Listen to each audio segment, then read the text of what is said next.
See, everything in the kingdom works through love. राज्य में सब कुछ प्रेम के द्वारा काम करता है. If you take this confession as a formula, it won't work. अगर आप इन अंगीकार करने को एक फॉर्मूला की तरह लेंगे, टोटके की तरह लेंगे, तो वो काम नहीं करेगा.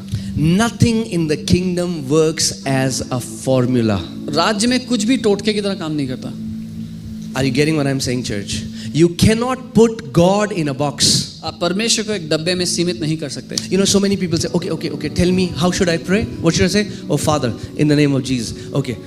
They are trying to learn a formula. और कई लोग कहते हैं कि प्रार्थना कैसे करना है, वो सिखा दो. अच्छा, ऐसे बोलना है पिता यीशु के नाम में. वो एक टोटका, एक नुस्खा सीख रहे हैं. The Bible says in Galatians 5:6 that faith works through love. गलातियों 5:6 वचन कहता है विश्वास प्रेम के द्वारा काम करता है. If you don't build your life on the love of God, you will never understand how faith works. अगर अपने जिंदगी को आप परमेश्वर के वचन पर उस पर निर्धारित नहीं करेंगे तो आप समझेंगे नहीं कि विश्वास कैसे काम करता है. Please understand what I'm saying. It's not like, okay, how many times should I say this? समझिए, it's not a mantra. समझिए जो मैं कह रहा हूँ. ऐसा नहीं है कि अच्छा ये कितनी बार दोहराना होगा. ये कोई मंत्र नहीं है. Faith is a byproduct of love. विश्वास एक प्रतिफल है प्रेम का. Amen. So before we go into confession, I want to tell you that it's not a formula I'm teaching you. So हम अंगीकारों में जाएं उससे पहले मैं आपको ये सिखाना चाहता हूँ कि ये मैं आपको कोई नुस्खा या टोटका नहीं सिखा रहा हूँ. Faith is born out of love. विश्वास प्रेम के द्वारा पैदा होता है. Faith, this unending trust. Tell me what happens when you love someone with all your heart. You don't have to follow 7 steps, but when you love someone, the automatic byproduct is that you trust them. Is that true or not? क्या होता है जब आप किसी से प्यार करते हैं? आपको कोई 7 कदम का नुस्खा पूरा नहीं करना पड़ता. अपने आप से आप उन पे भरोसा करने लग जाते हैं. When you love them, जब आप किसी से प्यार करते हैं, and when they say something to you, you believe it. और वो आपसे कुछ कहते हैं तो आप मान लेते हैं. You don't ask for evidence. आप उसका प्रमाण नहीं मांगते. Why? क्यों? Because you love them. क्योंकि आप उनसे प्यार करते हैं. Amen. Amen. In the same way, वैसे ही faith विश्वास works through love. प्रेम के द्वारा काम करता है. When we love Him, जब हम उससे प्यार करते because हैं, He loved us first, क्योंकि पहले उसने हमसे प्यार किया, and because we know that He loved us, और क्योंकि हम ये जानते हैं कि उसने हमसे प्यार किया है, we know that everything He promises to us is a yes, is an amen. हमें ये पता है कि जो कुछ उसने हमसे वादा किया है वो हाँ है और आमीन है. Amen. All right. So the word this Sunday is the power of the confession of the word of God. और आज इस रविवार का जो वचन है वो है परमेश्वर के जो वचन का अंगीकार है उसका सामर्थ्य. Okay. So this word confess comes from the Greek word homologio.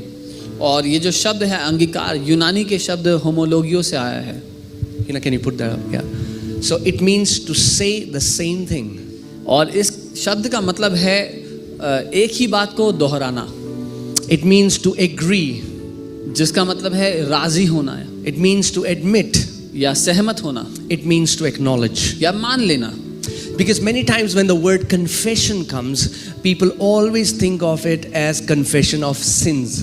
क्योंकि कितनी बार जब अंगीकार शब्द आता है तो लोग ऐसा सुनते हैं कि पापों का अंगीकार करना है. Now that has a place. Bible says if you wronged your brother, if you did something bad for him, go and confess your mistakes. Go and acknowledge. Tell them, hey man, I'm sorry. I didn't mean to be rude. Just acknowledge it. That has a place. But we are learning something other. और उसकी अपनी जगह है. Bible कहती है जब आप अपने भाई के खिलाफ कुछ अपराध कर दो तो जाओ उससे माफ़ी मांगो और ऐसा करने की अपनी जगह है. लेकिन हम किसी और बात की बात कर रहे हैं. We are talking about the confession of the word of God. हम बात कर रहे हैं परमेश्वर के वचन को बोलने की, उसके अंगीकार करने की. Now I know there can be people who can say this doesn't work. और मैं जानता हूँ कुछ लोग कहेंगे कि ये काम नहीं करता. It works for me. मेरे लिए काम करता है. And I'm teaching you what works for me. और मैं आपको वो सिखा रहा हूँ जो मेरे लिए काम करता है. And many times because they say it doesn't work, it doesn't work. और कई बार लोग कहते हैं कि मेरे लिए काम नहीं करता है, इसीलिए उनके लिए काम नहीं करता है. Are you getting what I'm saying? we have to be like a little child. The problem is the enemy wants to put doubt in us against the integrity of the word of God, where we say, it cannot be that easy. How can this be so easy that I just believe it? Our intellectual mind wants something complex, complicated, but the kingdom of God is for simple-hearted. इसीलिए हमें छोटे बच्चों की तरह बन जाना है, क्योंकि दुश्मन ये चाहता है कि वो किसी तरह से हमारे मन में शक डाल दे, परमेश्वर के वचन के लिए संदेह डाल दे, कि हम बोले इतनी आसानी से थोड़ी हो जाएगा, कुछ बहुत कठिन होना चाहिए तभी जाके तो वो कुछ करना पड़ेगा, तब जाके कुछ होगा। और जो एक बहुत समझदार मन है, जो समझदार दिमाग है, वो परमेश्वर के राज्य की बातों को बहुत कठिन बना देना चाहता है। Amen? So it's simple. लेकिन ये बहुत आसान है। It's simple. बहुत आसान है। It is so simple.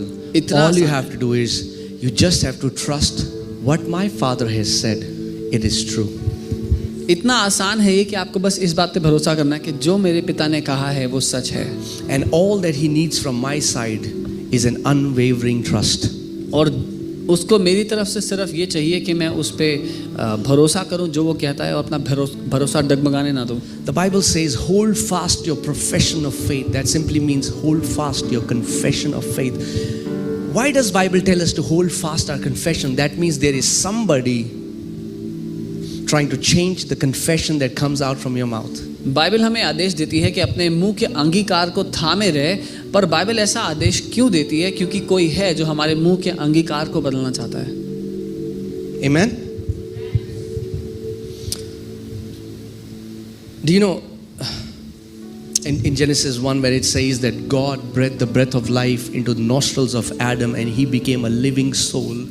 उत्पत्ति 1 में जहाँ वचन कहता है कि परमेश्वर ने आदम की नथनों में जीवन की सांस को फूंका और वो एक जीवित प्राण बन गया। In the Hebrew, इब्रानी भाषा में it says that God breathed the breath of life into the nostrils of Adam and he became a speaking spirit. और इब्रानी भाषा में ऐसा लिखा है कि परमेश्वर ने आदम के नथनों में जब जीवन की सांस को फूंका तो एक बात करने वाली आत्मा बन गया। The day God breathed the breath of life, you became a speaking spirit with the same capacity, with the same ability that whatever comes out from your mouth, it is going to manifest. जिस दिन परमेश्वर ने वो जीवन की सांस आपके अंदर फूंकी, आप एक जीवित, एक बोलने वाली आत्मा बन गए, उस ही क्षमता के साथ, परमेश्वर के स्वरूप उसी क्षमता के साथ कि जो कुछ बोले वो पूरा हो जाए। Amen. The only gap is because when man fell, this ability became so diminished that when God speaks, in the same very instant it is created, but when we speak, it takes a time. There is a time lag. There is a time lag that entered, but whatever you keep on confessing, right or wrong, will in due time manifest in your life. What a man sows, that he shall reap also.